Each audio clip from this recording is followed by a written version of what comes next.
میری بہنوں، میرے بھائیوں، پاکستان کا بیٹا، میرا بیٹا کل اپنے وطن جسے اس نے روشن بنایا واپس آ رہا ہے، تاکہ میں پھر سے اس کا ماتھا چوم سکوں۔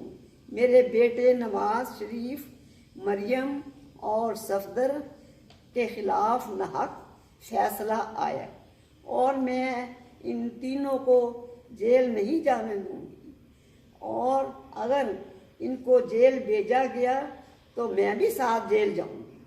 میرا ایمان ہے کہ یہ تینوں بے گناہ ہیں اور اللہ تعالیٰ ان کی حفاظت کرے گا۔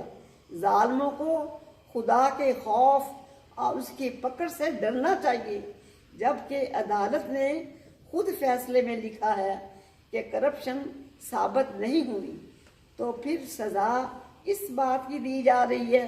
میرے بچوں کو صرف ووٹ کو عزت دو کا نعرہ لگانے اور ملک سے وفاداری کی سزا دی جا رہی ہے۔ پاکستان زندہ باد۔